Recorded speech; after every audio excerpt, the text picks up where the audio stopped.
Hey guys, ఈరోజు నేను ఒక సైఫై అడ్వెంచర్ మూవీని ఎక్స్ప్లెయిన్ చేస్తున్నాను. ఈ మూవీ ఖచ్చితంగా అందరికీ నచ్చుతుంది. ఇంకెందుకు లేట్, అందరూ ఈ వీడియోని లైక్ చేసి షేర్ చేయండి. ఈ వీడియోకి 10K లైక్స్ ఎక్స్పెక్ట్ చేస్తున్నాను. కొత్తగా చూసేవాళ్ళు ఇప్పుడే సబ్స్క్రైబ్ చేసుకోండి. ఒకసారి ఇమాజిన్ చేసుకోండి, మీరు సడన్ గా ఒక స్పేస్ షిప్ లో నిద్రలేచారు. మీకు మీ పాస్ట్ ఏం గుర్తులేదు. మీ చుట్టూ ఉన్న క్రూ అంతా చనిపోయి ఉన్నారు. మన ఎర్త్ని సేవ్ చేసే ఫుల్ రెస్పాన్సిబిలిటీ కూడా మీ మీదనే ఉంది. ఇలాంటి సిచ్యువేషన్ లో ఎవరికైనా మైండ్ బ్లాక్ అవుతుంది కదా. ఈ రోజు మనం చూడబోయే స్టోరీ కాన్సెప్ట్ ఎగ్జాక్ట్లీ ఇదే అన్నమాట. ఈ వీడియోలో మన హీరో ఎర్త్ని ఎలా సేవ్ చేశాడు, స్పేస్ లో తనకి ఎదురైన మైండ్ బెండింగ్ సిచ్యువేషన్స్ ఏంటో ఈ రోజు మనం చూసేద్దాం. వీడియో ఎక్కడ స్కిప్ చేయకుండా ఎండ్ వరకు చూడండి, ఎందుకంటే ట్విస్ట్ మామూలుగా ఉండవు. మూవీ స్టార్టింగ్ మన హ్యూమన్ స్పేస్ షిప్ హెయిల్ మేరీని చూపిస్తారు. ఈ స్పేస్ షిప్ ని వరల్డ్ ని సేవ్ చేయడానికి ఒక లాస్ట్ హోప్ లాగా డిజైన్ చేశారు. ఈ షిప్ ఆస్ట్రోపేజ్ తో రన్ అయ్యే ఇంజిన్స్ తో వర్క్ అవుతుంది. ఈ షిప్ లో ఉన్న ఒక మిషన్ మెడికల్లీ ఇండ్యూస్డ్ కోమాలో ఉన్న మన హీరో రైలాండ్ గ్రేస్ ని నిద్రలేపుతుంది. ఆ షిప్ లో ఉన్న ఏఐ నేమ్ మేరీ. ఈ Mary hero state of mind ఎలా ఉందో చెక్ చేయడానికి అతన్ని కొన్ని క్వశ్చన్స్ అడుగుతుంది. బట్ అసలు విషయం ఏంటంటే రైనల్డ్ కి అమ్నెసియా ఉంటుంది, అంటే గతమంతా మర్చిపోయాడు. సో అతను చాలా భయంతో ఆ రోబోట్ ఆర్మ్ నుంచి ఎలాగోలాగా ఎస్కేప్ అయి ఇంకెవరైనా మనుషులు ఉన్నారేమో అని ఆ షిప్ అంతా మొత్తం వెతుకుతుంటాడు. ఫైనల్ గా ఒక పర్సన్ ని చూస్తాడు, బట్ అతను చనిపోయి ఉంటారు. అది చూసి తన మైండ్ బ్లాంక్ అయిపోతుంది. అలా షిప్ లో తిరుగుతూ అసలు తను ఎక్కడున్నాడని ఆలోచిస్తుంటాడు. అప్పుడే ఒక విండో కనిపిస్తుంది. బయట చూస్తే తను స్పేస్ లో ఉన్నాడని అర్థమవుతుంది. అక్కడున్న మిషన్స్ అన్ని తనకి ముందే తెలిసినట్టు అనిపిస్తుంది. సో తను ఒక సైంటిస్ట్ అయి ఉంటాడని రియలైజ్ అవుతాడు. పక్కనే ఉన్న రూమ్ లో పెద్ద పెద్ద స్క్రీన్స్ ఉంటాయి. అందులో మన ఎర్త్ పైన ఉన్న బ్యూటిఫుల్ ప్లేసెస్ కి సంబంధించిన క్లిప్స్ ప్లే అవుతూ ఉంటాయి. అలా అతను క్లీన్ గా ఉన్న బట్టలు వేసుకున్న తర్వాత ఆ ఏఐ మేరీ తనని ఒక డైరీ రికార్డ్ చేయమని అడుగుతుంది. బట్ రైనల్డ్ మాత్రం నాకు కెప్టెన్ కావాలని అడుగుతాడు. దానితో ఏఐ ఈ క్రూ మొత్తంలో బ్రతికి ఉన్న ఒకే ఒక పర్సన్ నువ్వే అని ఎక్స్ప్లెయిన్ చేస్తుంది. నన్ను మళ్ళీ వెనక్కి తీసుకెళ్లమని అతను చెప్తాడు. బట్ ఆ ఏఐ ఆ కమాండ్ ని రికగ్నైజ్ చేయదు. అక్కడున్న ఒక స్క్రీన్ లో సన్ని చూసి తను ఇంకా మన సోలార్ సిస్టమ్ లోనే ఉన్నాడనుకొని ఎర్త్ కి ఒక మెసేజ్ పంపాలని అనుకుంటాడు. బట్ ఆ ట్రాన్స్మిషన్ కి ఆల్మోస్ట్ 12 years పడుతుందని ఏఐ మేరీ చెప్తుంది. ఫుల్ కన్ఫ్యూజన్ లో ఉన్న రైనల్డ్ మ్యాప్ చెక్ చేస్తే తను చూస్తున్నది మన సన్ని కాదు, అదొక డిఫరెంట్ సన్ అని అతనికి అర్థమవుతుంది. ఆ తర్వాత షిప్ ఫ్యూయల్ చెక్ చేస్తాడు. అది చాలా తక్కువగా ఉంటుంది. స్క్రీన్ మీద ఉన్న ఇన్ఫర్మేషన్ అంతా యూజ్ చేసి కొంచెం మ్యాథ్స్ చేసి ఫైనల్ గా తను ఎర్త్ కి 113.8 సంవత్సరాల దూరంలో ఉన్నాడని కంక్లూడ్ చేస్తాడు. సడన్ గా తనకి సివియర్ గా హెడేక్ వస్తుంది. అప్పుడే కొన్ని మెమొరీస్ గుర్తొస్తాయి. రైనల్డ్ బేసిక్ గా ఒక మాలిక్యులర్ బయాలజిస్ట్, బట్ ప్రెసెంట్ అయితే ఒక మిడిల్ స్కూల్ టీచర్ గా వర్క్ చేస్తున్నాడు. సైన్స్ అంటే చాలా ఇష్టం కాబట్టి తను ఎప్పుడు స్పేస్ కి సంబంధించిన ఆర్కలైట్ ప్రోబ్ న్యూస్ ని చాలా ఇంట్రెస్ట్ తో రెగ్యులర్ గా ఫాలో అవుతూ ఉంటాడు. ఈ ప్రోబ్ మెయిన్ గా పెట్రోవా లైన్ అని పిలిచే ఒక మిస్టీరియస్ విషయం గురించి ఇన్వెస్టిగేట్ చేస్తూ ఉంటుంది. రీసెంట్ గా ఈ ప్రోబ్ క్యాప్చర్ చేసిన ఇమేజెస్ చూస్తే నిజంగా మైండ్ బ్లోయింగ్ అనిపిస్తుంది. ఎందుకంటే ఆ ఫొటోస్ లో మన సూర్యుడి బ్రైట్నెస్ మెల్లిమెల్లిగా తగ్గిపోతూ అలా ఆశ్చర్యంగా చేంజ్ అయిపోతుందని క్లియర్ గా తెలుస్తుంది. సూర్యుడి కాంతి తగ్గిపోవడం ఏంటి అని వినగానే ఎవరికైనా పెద్ద షాక్ లాగా ఉంటుంది. ఇక రైనల్డ్ స్కూల్లో సైన్స్ టీచర్ కాబట్టి ఆబ్వియస్ గా వాళ్ళ క్లాస్ లోని స్టూడెంట్స్ కి ఈ న్యూస్ గురించి చెప్పడంతో వాళ్ళకి బోలెడ్ డౌట్స్ వస్తాయి. అసలు ఈ పెట్రోవా లైన్ అంటే ఏంటి సార్ అని వాళ్ళు చాలా క్యూరియస్ గా అడిగినప్పుడు తను వాళ్ళకి చాలా సింపుల్ గా ఎక్స్ప్లెయిన్ చేస్తాడు. అదేంటంటే మన సూర్యుడి నుంచి వీనస్ గ్రహం వరకు ఒక కంటికి కనిపించని ఇన్ఫ్రారెడ్ ఎనర్జీ లైన్ ఒకటి ఫామ్ అయింది. ఆ లైన్ వల్లే సూర్యుడి ఎనర్జీని మెల్లిగా ఎవరో లాగేసుకుంటున్నట్టుగా దాని బ్రైట్నెస్ అలా రోజు రోజుకి డిమ్ గా చేంజ్ అయిపోతుందని వాళ్ళకి కంప్లీట్ గా క్లారిటీ ఇస్తాడు. ఇలా ఒక కంటికి కనిపించని స్పేస్ లైన్ ఏకంగా సూర్యుడి కాంతిని తగ్గిస్తుందనే కాన్సెప్ట్ వింటుంటేనే చాలా క్రేజీగా అనిపిస్తుంది కదా. దానితో నెక్స్ట్ 30 years లో ఎత్తు చాలా కోల్డ్ గా చేంజ్ అయిపోతుందని, ప్లానెట్ మీద ఉన్న లైఫ్ అంతా ఎండ్ అయిపోతుందేమోనని ఆ కిడ్ చాలా పానిక్ అవుతాడు. బట్ రైనల్డ్ ఏం భయపడకు, వరల్డ్ లో ఉన్న బ్రైటెస్ట్ మైండ్ మైండ్స్ అంతా దీని గురించి వర్క్ చేస్తున్నారు, ఏదో ఒక సొల్యూషన్ ఫైండ్ అవుట్ చేస్తారని ధైర్యం చెప్తాడు. కట్ చేస్తే ప్రెసెంట్ లో రైనాల్డ్ తన బియర్డ్ షేవ్ చేసుకుని అక్కడున్న సప్లైస్ చెక్ చేయగా ఒక వోడ్కా బాటిల్ దొరుకుతుంది. ఇంకేముంది, మస్తుగా తాగేసి ఒక స్నాక్ తింటాడు. అక్కడున్న తన క్రూ బిలాంగింగ్స్ చూశాక వాళ్ళతో తన ఫ్రెండ్షిప్ గుర్తొస్తుంది. ఈ లోన్లీనెస్ ని తట్టుకోలేక వాళ్ళ బట్టలతో ఒక డాల్ లాంటిది చేసి దాంతో డాన్స్ చేస్తూ తన లోన్లీనెస్ ని కవర్ చేసుకోవడానికి ట్రై చేస్తాడు. అసలు తను ఎవరని కనుక్కోవడానికి అక్కడున్న ఒక వైట్ బోర్డు మీద నోట్స్ రాయడం స్టార్ట్ చేస్తాడు. అప్పుడే తన మైండ్ లోకి ఇంకొక మెమొరీ వస్తుంది. ఒకరోజు క్లాస్ అయిపోయాక ప్రోవా టీమ్ హెడ్ అయిన ఏవా అతన్ని మీట్ అవుతుంది. వాటర్ లేకుండా కూడా లైఫ్ ఉంటుందని తను రాసిన పేపర్ చదివి తన హెల్ప్ అడగడానికి వస్తుంది. బట్ రైనాల్డ్ నేను అలా రాసినందుకే నా థియరీ వల్లే నన్ను జాబ్ లో నుంచి తీసేశారని చెప్తాడు. బట్ అతను తన బాస్ ని ఇన్సల్ట్ చేయడం వల్లే ఫైర్ అయ్యాడని ఈవాకి ముందే తెలుసు. సూర్యుడి దగ్గర కలెక్ట్ చేసిన శాంపిల్స్ ఇంకా సర్వైవ్ అయ్యాయని, సో నీ థియరీ కరెక్ట్ అవ్వచ్చని చెప్పి ఈవా తనని ల్యాబ్ కి తీసుకెళ్తుంది. అక్కడ రైనాల్డ్ ఆ డార్క్ శాంపిల్స్ మీద టెస్ట్ చేసి అవి చిన్న ఏలియన్ సెల్స్ అని కన్ఫర్మ్ చేస్తాడు. బట్ వాటిలో మోస్ట్లీ వాటర్ ఉందని తెలిసి తన థియరీ రాంగ్ అయిపోయిందని ఫుల్ ఫ్రస్ట్రేట్ అవుతాడు. ఫైనల్ గా ఆ సెల్స్ సోలార్ ఎనర్జీని కన్స్యూమ్ చేసుకుని మూవ్ అవుతున్నాయని అతనికి అర్థమవుతుంది. ఆ తర్వాత ఈవా అతన్ని వెళ్లిపోమని చెప్తుంది. బట్ వరల్డ్ కి హెల్ప్ చేయడానికి రైలాండ్ అక్కడే ఉండి టెస్ట్ల కోసం ఒక 3 సెల్స్ ని తన దగ్గరే ఉంచుకుంటాడు. అసలు ఆ సెల్స్ మెర్క్యూరీని వదిలేసి వీనస్ కి ఎందుకు వెళ్ళాయో తెలుసుకోవడానికి ఒక చిన్న టెస్ట్ ప్లాన్ చేస్తాడు. వీనస్ లాంటి సేమ్ అట్మాస్ఫియర్ క్రియేట్ చేసి ఒక బాక్స్ లోపల ఆ సెల్స్ ని పెట్టి లైట్ ఆన్ చేస్తాడు. వెంటనే ఆ సెల్స్ లైట్ ఉన్న వైపు మూవ్ అవుతాయి. అంటే వాటికి కార్బన్ డైఆక్సైడ్ కూడా కావాలని తనకి క్లారిటీ వస్తుంది. ఆ తర్వాత జాగ్రత్తగా ల్యాబ్ ని సీల్ చేయించి లైట్స్ ఆఫ్ చేసి బాక్స్ ఓపెన్ చేసి చూస్తే మనోడికి పెద్ద షాక్. అక్కడ ఆ 3 సెల్స్ తో పాటు కొత్తగా 4th సెల్ కూడా ఉంటుంది. దీన్ని బట్టి ఆ సెల్స్ రీప్రొడ్యూస్ అవ్వడానికి సన్లైట్ తో పాటు కార్బన్ డైఆక్సైడ్ కూడా కావాలి, అందుకే అవి వీనస్ కి వెళ్ళాయని కన్ఫర్మ్ చేస్తాడు. ఇక రైలాండ్ ఈ బిగ్ న్యూస్ చెప్పడానికి ఈవాకి కాల్ చేస్తాడు. ఆ తర్వాత మిలిటరీ వాళ్ళు రైలాండ్ ని ఒక జెట్ లో పిక్ చేసుకుంటారు. ఆ స్పీడ్ కి తను ఎంత పానిక్ అవుతాడంటే ఏకంగా స్లీపింగ్ మెడిసిన్ వేసుకోవాల్సి వస్తుంది. ఇక అతనికి మెలకు వచ్చేసరికి తను ఒక ఎయిర్ క్రాఫ్ట్ క్యారియర్ మీద ఉంటాడు. జెట్ నుంచి దిగగానే వెంటనే వామిట్ చేసేసుకుంటాడు. ఇక ఈవా అక్కడ వరల్డ్ లో ఉన్న టాప్ సైంటిస్టులు లీడర్స్ అందరికీ అతన్ని ఇంట్రొడ్యూస్ చేస్తుంది. వాళ్ళు కూడా తన ఎక్స్పెరిమెంట్ ని కన్ఫర్మ్ చేసి ఆ కొత్త సెల్స్ కి ఆస్ట్రోపేజ్ అని నేమ్ ఫిక్స్ చేస్తారు. దాన్ని ఏకంగా 2 మిలియన్ కిలోస్ ప్రొడ్యూస్ చేయాలని వాళ్ళు డిసైడ్ అవ్వగానే అసలు వాళ్ళకి అంత క్వాంటిటీ ఎందుకు కావాలని రైలాండ్ కి ఫుల్ మైండ్ బ్లాంక్ అవుతుంది. అప్పుడే Eva project Hail Mary secret reveal చేస్తుంది. మన సూర్యుడి లాగే యూనివర్స్ లో ఉన్న స్టార్స్ అన్ని డే అవుతున్నాయని, బట్ తావో సిటీ అనే ఒక స్టార్ కి మాత్రం ఎలాంటి ఎఫెక్ట్ లేదని చెప్తుంది. అది మన ఎత్తు నుంచి 11.9 లైట్ ఇయర్స్ దూరంలో ఉంది. అసలు దానికి ఆ ఇమ్యూనిటీ ఎందుకుందో కనుక్కోవడానికి ఒక స్పేస్ షిప్ పంపాలని, ఆ లాంగ్ ట్రిప్ కి ఈ ఆస్ట్రోఫేజ్ ని ఫ్యూయల్ గా యూజ్ చేయాలన్నది వాళ్ళ ప్లాన్. అయితే ఇది జస్ట్ 1 వే ట్రిప్ మాత్రమే. రిజల్ట్స్ ని ప్రోబ్స్ ద్వారా ఎత్తుకి పంపిస్తారు. అండ్ వెళ్ళిన ఆ 3 ఆస్ట్రోనట్స్ అక్కడే చనిపోతారు. అది ఫిక్స్ అన్నమాట. ఇక ఆ ట్రిప్ లో మాక్సిమం టైం వాళ్ళు కోమాలోనే ఉంటారు. అయితే ఈ మిషన్ సక్సెస్ అయ్యే ఛాన్స్ చాలా చాలా తక్కువ. కాబట్టి దీనికి హేల్ మేరీ అని నేమ్ పెడతారు. ఈ మెమరీస్ అన్ని గుర్తొచ్చాక రైలాండ్ ప్రాపర్ గా రెడీ అయి చనిపోయిన తన ఫ్రెండ్స్ ని చూసి చాలా ఎమోషనల్ అవుతాడు. తర్వాత ఇక వాళ్ళ బాడీస్ ని క్లీన్ చేసి వాళ్ళ సాక్రిఫైస్ కి థ్యాంక్స్ చెప్పి చాలా ఎమోషనల్ గా వాటిని స్పేస్ లోకి వదిలేస్తాడు. అలా ఏడుస్తూనే ఈ మిషన్ ఎలాగైనా సక్సెస్ చేస్తానని ప్రామిస్ కూడా చేస్తాడు. కాసేపటి తర్వాత వాళ్ళు తావో సిటీకి దగ్గరగా వస్తున్నారని మేరీ ఇన్ఫార్మ్ చేస్తుంది. సో ఇంజిన్స్ ఆఫ్ అయిపోతాయి. వాళ్ళ స్పేస్ క్రాఫ్ట్ ఆ తావో సిటీ ఆర్బిట్ లోకి ఎంటర్ అవ్వగానే షిప్ లో ఉన్న గ్రావిటీ మొత్తం పోతుంది. దానితో రైలాండ్ గాలిలో అలా ఫ్లోట్ అవుతూ ఉంటాడు. ఎలాగోలాగా తను కంట్రోల్లోకి వచ్చి బయటికి చూస్తే తనకి ఒక విషయం నోటీస్ అవుతుంది. అదేంటంటే ఇక్కడ కూడా ఒక ప్రోవో లైన్ ఉంటుంది. అయినా కూడా ఆ సూర్యుడు మాత్రం ఎలాంటి ఎఫెక్ట్ లేకుండా ఫైన్ గానే ఉంటాడు. అప్పుడే మనోడికి మైండ్ బ్లోయింగ్ షాక్. వాళ్ళకి దగ్గరలోనే ఇంకొక స్పేస్ షిప్ కనిపిస్తుంది. అది వీళ్ళకి బాగా క్లోజ్ గా వస్తుంటే రైలాండ్ భయపడి తన షిప్ ని దూరంగా తీసుకెళ్తాడు. బట్ అతను ఎక్కడికి వెళ్ళినా ఆ షిప్ ఫాలో అవుతూనే ఉంటుంది. ఫైనల్ గా ఆ ఏలియన్ షిప్ నుంచి వీళ్ళ వైపు ఒక ఆబ్జెక్ట్ ని పంపిస్తారు.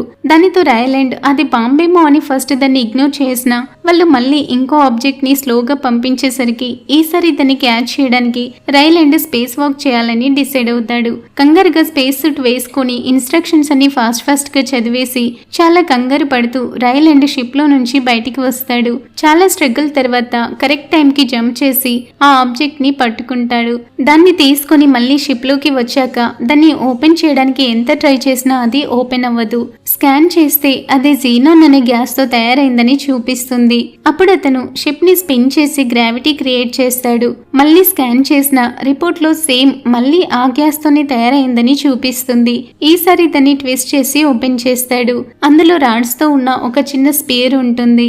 అది సడన్ గా బయటికి వచ్చి దానంతట అదే నిలబడుతుంది. దాన్ని చూడగానే రైలాండ్ కి అది ఏలియన్స్ ఎక్కడి నుండి వచ్చారో చూపించే స్పేస్ మ్యాప్ అని అర్థమవుతుంది. వెంటనే ఆ రాడ్స్ తో మన ఎర్త్ లొకేషన్ ని మార్క్ చేసి దాన్ని మళ్ళీ ఆ ఏలియన్ షిప్ కి పంపించేస్తాడు. కాసేపటి తర్వాత ఆ ఏలియన్ ఒక టన్నెల్ షేప్ లో ఉన్న ఆబ్జెక్ట్ ని పంపిస్తుంది. దాన్ని చూడగానే అతనికి ఐడియా వచ్చి తన షిప్ ని దానికి బాగా క్లోజ్ గా తీసుకెళ్తాడు. వెంటనే ఆ ఏలియన్ ఆ టన్నెల్ తో 2 షిప్స్ ని కనెక్ట్ చేస్తుంది. అప్పుడు రైలాండ్ స్పేస్ సూట్ వేసుకుని చాలా కేర్ఫుల్ గా ఆ టన్నెల్ ని క్రాస్ చేసి ఆ ఏలియన్ షిప్ విండో దగ్గరికి వెళ్తాడు. సడన్ గా ఆ గ్లాస్ వెనుక ఏదో మూవ్ అవ్వడం చూసి మనోడు ఫుల్ గా కంగారు పడిపోతాడు. అప్పుడు ఆ ఏలియన్ కొన్ని టాయ్స్ ని చూపిస్తుంది. అంటే ఒక చిన్న రైలాండ్ బొమ్మ, ఒక షిప్ మోడల్ లాంటివన్నమాట. ఆ బొమ్మలతో సైగ చేస్తూ నువ్వు నీ షిప్ లోకి వెనక్కి వెళ్ళు అని ఆ ఏలియన్ చెప్తుంది. రైలాండ్ వెనక్కి వెళ్ళగానే ఆ ఏలియన్ టన్నెల్ ని డిస్కనెక్ట్ చేసి తన షిప్ ని కూడా రొటేట్ చేసి గ్రావిటీ క్రియేట్ చేస్తుంది. ఆ తర్వాత మళ్ళీ టన్నెల్ ని కనెక్ట్ చేస్తుంది. ఈసారి రైలాండ్ డోర్ ఓపెన్ చేయగానే ఒక రేంజ్ లో ప్రెషర్ వచ్చి హీట్ చేస్తుంది. ఎందుకంటే ఇప్పుడు ఆ టన్నెల్లో కూడా గ్రావిటీ వచ్చింది కాబట్టి. ఈసారి అతను న్యూడిల్స్ తో చేసిన వాళ్ళ షిప్ మోడల్ ని పట్టుకుని వెళ్తాడు. అప్పుడే ఫస్ట్ టైం ఆ ఏలియన్ ని క్లియర్ గా చూస్తాడు. అది ఎగ్జాక్ట్ గా నడిచే రాయిలాగే ఉంటుంది. తను హాయ్ చెప్పగానే ఆ ఏలియన్ నోరు తెరిచి ఒక స్కేరీ సౌండ్ చేస్తుంది.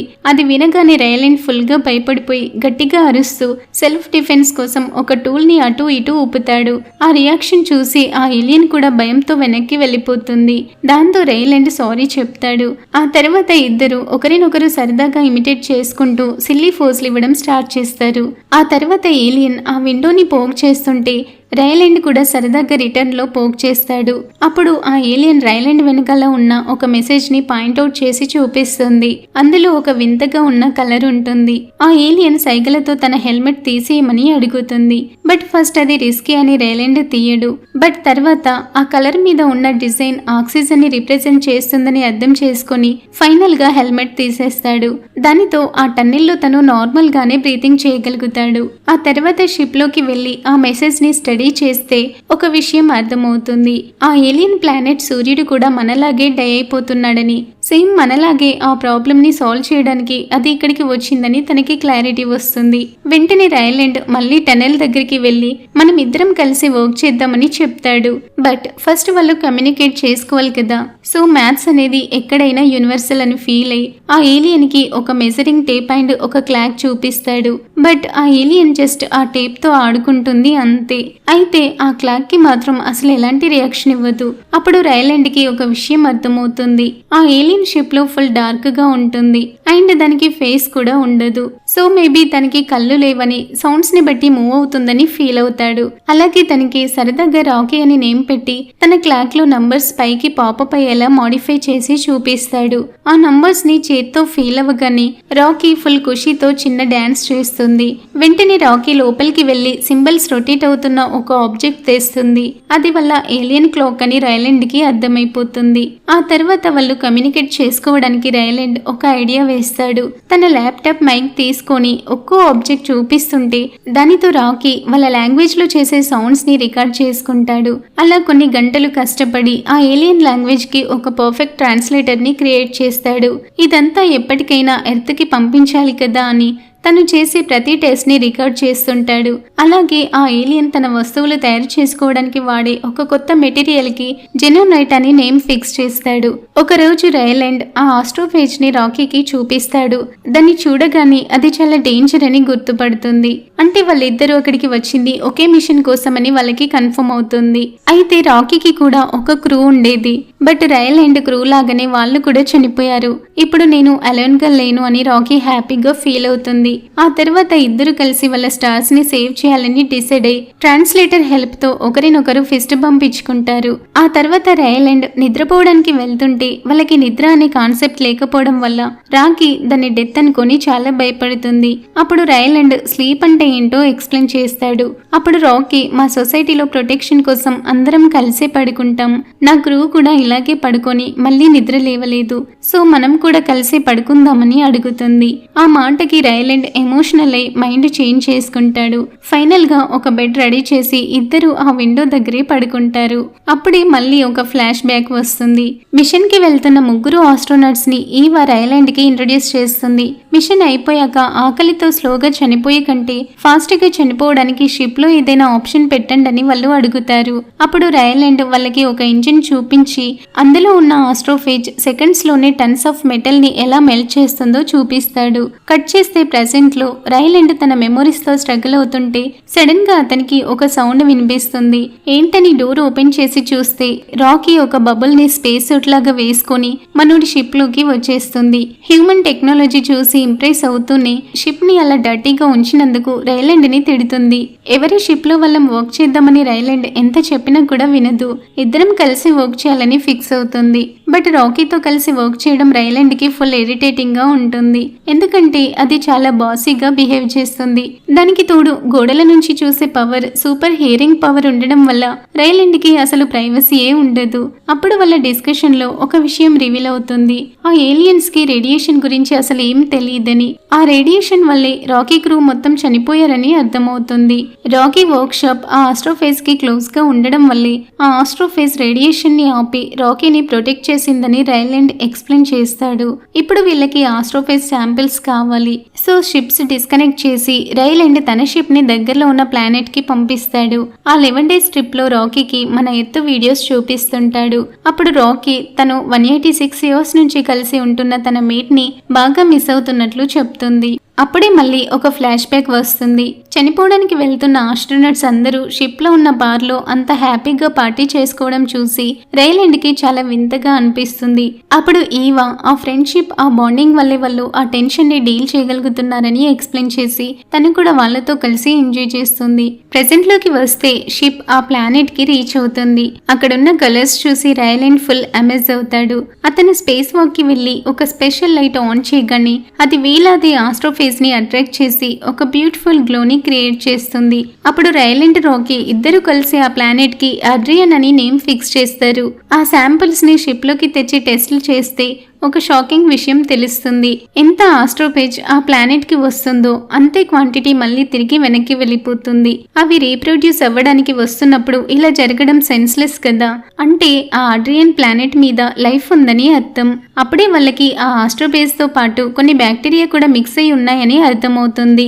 ఈ అడ్రియన్ ప్లానెట్ లో ఉన్నదేదో ప్రెడేటర్ లాగా ఈ ఆస్ట్రోఫేజ్ ని తినేస్తుందని రాకీ రియలైజ్ అవుతుంది. ఆ ఆస్ట్రోఫేజ్ ని అలా కంట్రోల్లో ఉంచడం వల్లే అది సూర్యుడిని చంపేంత స్ట్రాంగ్ గా అవ్వలేకపోతుంది. ఒకవేళ వాళ్ళు ఆ ప్రెడేటెడ్ బ్యాక్టీరియాని పట్టుకుని తీసుకెళ్తే వాళ్ళ ప్లానెట్స్ ని సేవ్ చేయొచ్చని ఫిక్స్ అవుతారు. అయితే ఆ బ్యాక్టీరియా క్లౌడ్స్ లో ఉంటాయి. బట్ వీళ్ళ షిప్ ఆ అట్మాస్ఫియర్ లోకి వెళ్ళలేదు. సో రాకీ ఒక లాంగ్ చైన్ తయారు చేసి ఫిషింగ్ లాగా వాటిని పట్టుకుందామని ఐడియా ఇస్తుంది. ఇక పైలట్ ఎక్స్పీరియన్స్ లేని రైలాండ్ షిప్ ని జాగ్రత్తగా కంట్రోల్ చేయడానికి ప్రాక్టీస్ చేస్తూ ఉంటాడు. ఆ టైంలో రాకీ మన ఎర్త్ కి పంపించడానికి వీడియోస్ రికార్డ్ చేస్తూ ఉంటుంది. అప్పుడు రైలాండ్ ఈ ఇన్ఫర్మేషన్ అంతా ఒక ప్రోబ్ ద్వారా పంపిస్తామని చెప్తాడు. నువ్వు రిటర్న్ వెళ్ళాకే డైరెక్ట్ గా చెప్పొచ్చు కదా అని రాకీ అడిగితే నాకు రిటర్న్ ఫ్యూయల్ లేదు, నేను ఇక్కడే చనిపోతానని రైలాండ్ చెప్తాడు. అది వినగానే రాకీ అస్సలు ఒప్పుకోదు. నా ఫ్యూయల్ నీకు ఇస్తాను, లేట్ అయినా సరే ఇద్దరం ప్రాణాలతో బ్రతుకుదామని చెప్తుంది. ఆ మాటకి రైలాండ్ ఫుల్ ఎమోషనల్ అయిపోయి ఏడుస్తూ రాకీ బబుల్ ని గట్టిగా హగ్ చేసుకుంటాడు. మళ్ళీ ఒక ఫ్లాష్ బ్యాక్ వస్తుంది. ఆస్ట్రోనట్స్ వెళ్ళడానికి 3 డేస్ ముందు రైలాండ్, ఈవా మాట్లాడుకుంటూ ఉంటారు. సడన్ గా ఆ ల్యాబ్ పేలిపోయి బిల్డింగ్ అంతా ఫైర్ అంటుకుంటుంది. కట్ చేస్తే ప్రెసెంట్ లో రైలాండ్ షిప్ ని ఆ అట్మాస్ఫియర్ కి బాగా క్లోజ్ గా ఫ్లై చేసి శాంపిల్స్ కలెక్ట్ చేయడానికి చైన్ తో ఒక ప్రోబ్ ని కిందకి వదులుతాడు. అది శాంపిల్స్ కలెక్ట్ చేయడం స్టార్ట్ చేస్తుంది. అయితే ఆ ప్రోబ్ వర్క్ కంప్లీట్ అవ్వగానే రైలాండ్ స్పేస్ వాక్ కి వెళ్లి దాన్ని వెనక్కి తీసుకురావాలి. ఆ ప్రోబ్ ని వెనక్కి తీసుకురావడానికి స్పేస్ వాక్ చేస్తాడు. అది చాలా స్లో ప్రాసెస్. సో ఆ టెంపరేచర్ కి షిప్ కొంచెం డ్యామేజ్ అవుతూ ఉంటుంది. సడన్ గా ఒక మెటల్ పీస్ బ్రేక్ అయి రైలాండ్ కి తగలడంతో తను అన్కాన్షియస్ అయిపోతాడు. అయితే లక్కీగా వెంటనే అతనికి మెలకు వస్తుంది. బట్ ఆ ప్రోబ్ ఇంకా చైన్ కి వేలాడుతూనే ఉంటుంది. టెంపరేచర్ పెరిగిపోవడంతో నువ్వు లోపలికి వచ్చేసి శాంపుల్ మళ్ళీ తెచ్చుకుందామని రాకీ టెన్షన్ పడుతుంది. బట్ రైలాండ్ గివప్ ఇవ్వకుండా ఆ ప్రోబ్ ని పట్టుకోవడానికి జంప్ చేస్తాడు. అప్పుడే అతనికి ఇంకో పీస్ తగిలి తాడులో చిక్కుకుపోతాడు. వెంటనే నైఫ్ తో దాన్ని కట్ చేసి ఫాస్ట్ గా షిప్ లోపలికి వచ్చేస్తాడు. పేలిపోయేలా ఉన్న ఆ షిప్ ని మాక్సిమం స్పీడ్ లో అక్కడి నుంచి దూరంగా తీసుకెళ్లి ఫైనల్ గా ఇంజిన్స్ ఆఫ్ చేస్తాడు. ఇక్కడే అసలు బ్యాడ్ లక్ ఏంటంటే షిప్ ని ఆఫ్ చేసినా కూడా ఒక అన్కంట్రోలబుల్ స్పిన్ లో స్టక్ అయిపోతుంది. ట్యాంక్ కి హోల్ పడి 2 కంటైనర్స్ నుంచి ఫ్యూయల్ లీక్ అవుతుందని రియలైజ్ అయ్యి వాటిని ఎజెక్ట్ చేయాలని ఫిక్స్ అవుతాడు. ఫుల్ గా షేక్ అవుతున్నా సరే ఎలాగోలాగా కష్టపడి ఆ బటన్స్ ప్రెస్ చేస్తాడు. ఆ కంటైనర్స్ వెళ్లిపోగానే షిప్ నార్మల్ గా ఫ్లై అవుతుంది. బట్ ఆ సడన్ జర్క్ కి వీళ్ళిద్దరూ మళ్ళీ అన్కాన్షియస్ అయిపోతారు. కాసేపటి తర్వాత రైలాండ్ కి మెలకు వచ్చి సెంట్రిఫ్యూగల్ గ్రావిటీ బటన్ ప్రెస్ చేద్దాం అనుకుంటాడు. బట్ మళ్ళీ అన్కాన్షియస్ అయిపోతాడు. అప్పుడు రాకీకి కూడా మెలకు వచ్చి తనతో మాట్లాడడానికి ట్రై చేస్తుంది. బట్ ట్రాన్స్లేటర్ వర్క్ అవ్వదు. ఇంకా వేరే ఆప్షన్ లేక ఫుల్ డెస్పరేట్ అయిన రాకీ తన బబుల్లో నుంచి బయటికి వచ్చి దానంతట అదే బటన్స్ ప్రెస్ చేస్తుంది. వెంటనే షిప్ స్లో అయి లోపల గ్రావిటీ కూడా స్టేబుల్ గా చేంజ్ అవుతుంది. ఆ బబుల్ బయట ఉండడం వల్ల రాకీకి చాలా హర్టింగ్ గా ఉంటుంది. బట్ అయినా సరే కేర్ చేయకుండా తన ఫ్రెండ్ ని మెడికల్ బే కి తీసుకెళ్తుంది. రోబోట్స్ రైలాండ్ ని టేక్ కేర్ చేస్తున్న టైంలో ఆ పెయిన్ తట్టుకోలేక రాకీ కూడా పాస్అవుట్ అయిపోతుంది. మళ్ళీ ఒక ఫ్లాష్ బ్యాక్ వస్తుంది. ఆస్ట్రోపేజ్ ని హ్యాండిల్ చేసేటప్పుడు జరిగిన ఒక చిన్న మిస్టేక్ వల్లే ఆ ల్యాబ్ పేలిపోయిందని రివీల్ అవుతుంది. అందులో సైంటిస్ట్, ఆస్ట్రోనట్, తన బ్యాకప్ ఇద్దరు చనిపోతారు. కొత్త వాళ్ళని ట్రైన్ చేయడానికి వాళ్ళకి అసలు టైం ఉండదు. సో ఆ మిషన్ కి రైలాండ్ ని వెళ్ళమని ఈవా అడుగుతుంది. తనకి వెళ్ళడం అసలు ఇష్టం ఉండదు. దాంతో ఇద్దరి మధ్య పెద్ద ఆర్గ్యుమెంట్ అవుతుంది. నీకు ఫ్యామిలీ లేదు, ఫ్రెండ్స్ లేరు, కనీసం ఒక పెట్ కూడా లేదు కదా అని ఈవా పాయింట్అవుట్ చేసేసరికి ఆ ఆర్గ్యుమెంట్ ఇంకా వరుసగా చేంజ్ అవుతుంది. ఫైనల్ గా డెసిషన్ ఆలోచించుకోమని తను ఒక 3 hours టైం అతనికి ఇస్తుంది. ప్రెసెంట్ లోకి వస్తే రైలాండ్ కి మెలకు వస్తుంది. ఫ్లోర్ మీద రాకీ బ్లడ్ లాగా ఉన్న కొన్ని మరకలను చూసి కంగారుగా ఫాలో అవుతూ వెళ్తాడు. ఫైనల్ గా రాకీ తన బబుల్లోకి వెళ్లిపోయి రికవర్ అవ్వడానికి పడుకుందని చూసి ఫుల్ గా రిలీవ్ అవుతాడు. ఓల్డ్ టైమ్స్ లో లాగా అతను కూడా దాని పక్కనే కూర్చుంటాడు. ఆ తర్వాత మన హోమ్స్ ని సేవ్ చేయని కంప్యూటర్ లో రాకీ వదిలిన మెసేజ్ ని అతను చూస్తాడు. వెంటనే వర్క్ స్టార్ట్ చేసి ఆ ఆస్ట్రోపేజ్ ని తినే బ్యాక్టీరియాని కన్ఫర్మ్ చేసుకుంటాడు. దానికి థామోబియా అనే నేమ్ పెట్టి వేనస్ అట్మాస్ఫియర్ లో కూడా సర్వైవ్ అయ్యేలాగా దాన్ని జెనోనైట్ కంటైనర్స్ లో కల్టివేట్ చేస్తాడు. అలా కొన్ని డేస్ గడిచిపోతాయి. బట్ రాకీకి మాత్రం ఇంకా మెలకు రాకపోయేసరికి రైలాండ్ ఫుల్ వరీ అవుతాడు. దానికి ధైర్యం చెప్తూ దాని బబుల్ మీద కొన్ని డ్రాయింగ్స్ హ్యాంగ్ చేస్తాడు. ఒక రోజు సడన్ గా వచ్చిన వాయిస్ కి లేచి చూస్తే రాకీ ఫుల్ హెల్తీగా కనిపిస్తుంది. ఫుల్ ఖుషీతో వెంటనే దాన్ని గట్టిగా హగ్ చేసుకుంటాడు. ఇద్దరు కలిసి ఆ బ్యాక్టీరియా ఫామ్ ని చూస్తే అందులో మంచి అమౌంట్ లో ఆ బ్యాక్టీరియా క్రియేట్ అయ్యి ఉంటుంది. అంటే ఫైనల్ గా వాళ్ళ ఇంటికి వెళ్ళిపోవచ్చు అన్నమాట. ఇంకేముంది, ఫైర్ వర్క్స్ వీడియోస్ చూస్తూ ఇద్దరు సెలబ్రేట్ చేసుకుంటారు.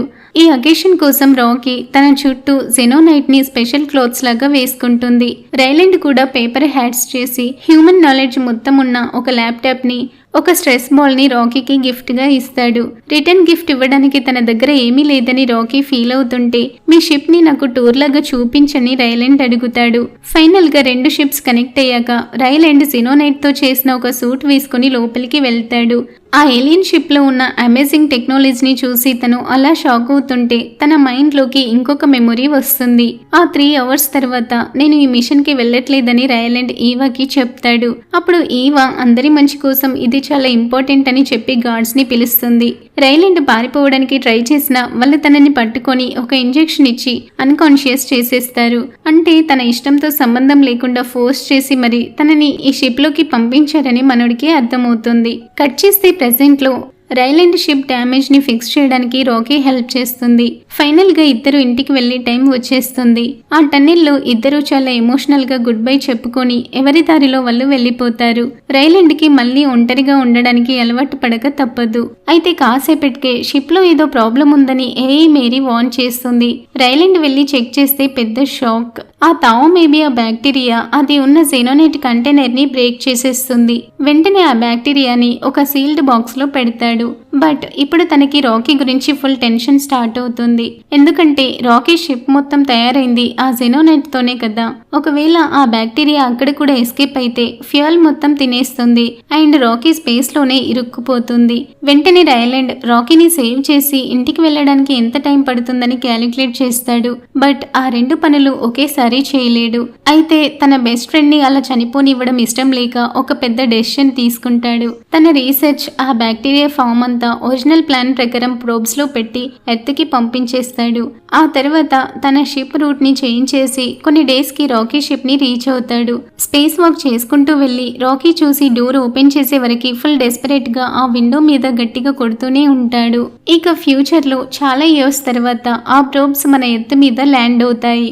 ఈవా ఆ రికార్డింగ్స్ లో రాకీని చూస్తుంది. అప్పటికి మన ప్లానెట్ ఫ్రీజ్ అవ్వడం స్టార్ట్ అవుతుంది. బట్ ఇప్పుడు ఆ పంపించిన బ్యాక్టీరియా హెల్ప్ తో ఎర్త్ ని సేవ్ చేయొచ్చు.